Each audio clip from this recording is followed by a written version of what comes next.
Welcome to the Best 5-Minute Wine Podcast with Forrest Kelly. The name is, so it's 2 words, correct? Oxlee, O-X-L-E-E, Graham. Yes, 2 words. Told I make it sound like one, so. Right, yeah. And you say that you are women-owned and family-driven. Is that a good thing? Best 5-Minute Wine Podcast.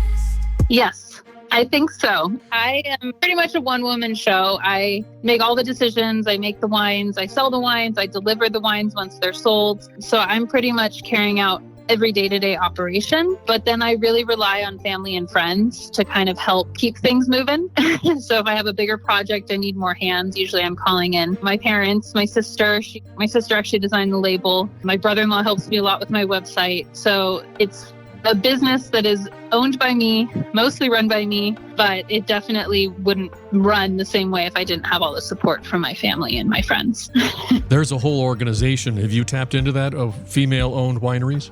I've seen that organization. I haven't. I've reached out to them a couple times. I haven't heard back from them. Just was curious, too, where the name came from. I named the winery after my grandmothers. So Oxlee and Graham are their maiden names.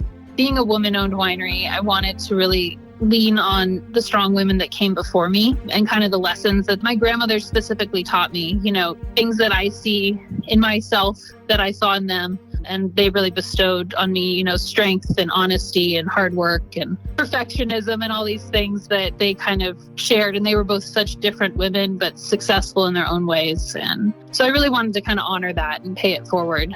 When I decided to start the winery, my granny Oxlee had recently passed away. And so it was kind of that moment of paying homage to them and my love for them. And they were such a big part of my life. So wanted to kind of honor that with their names. Plus, I just love the name Oxlee. And I think together it's just a beautiful kind of representation of what we're doing.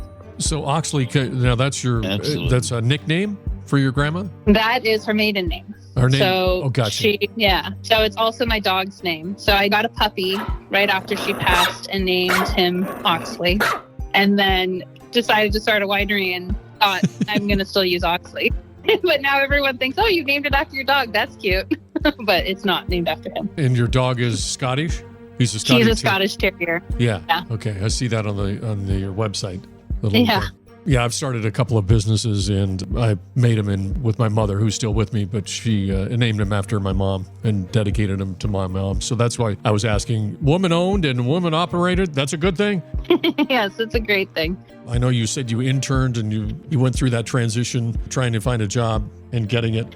But then when did it actually turn over to, I'm going to do it myself?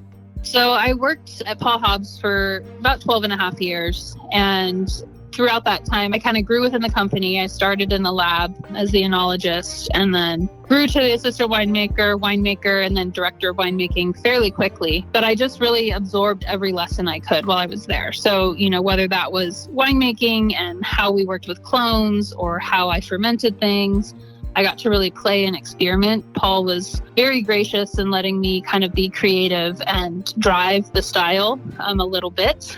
So I kind of absorbed every detail, every lesson. I cared very much about what barrels we put on the wine and what corks we closed the bottles with. So all of that. But then also as the director, I got to learn a lot of the business end of things. I was writing all the monthly tax reports and I was, you know, working on budgets. And so there was kind of this drive for me to continue learning and continue just developing business skills on top of production skills and wanting to continue to learn about different varietals and areas where the grapes are grown. And so I kind of thought, you know what, I just want to start my own project. And I was still at Paul Hobbs when I did that. And I wanted to kind of delve into other areas, Santa Cruz Mountains and Mendocino, other varietals that I hadn't had the opportunity to bottle on its own, like Petit Verdot. I decided I was just going to kind of jump off and make a few cases for myself and then learn the business side.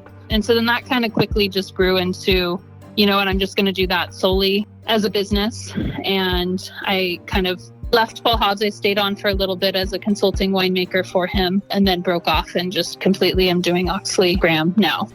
But it was something I just really felt like as a winemaker, it's such a creative job that I wanted that freedom to continue to create and learn new things. So I lovingly call this project Pinot and My Weirdos. I mostly make Pinot, but then some off the beaten path varietals as well. From Sauvignon to Merlot, we look for adventure at wineries around the globe.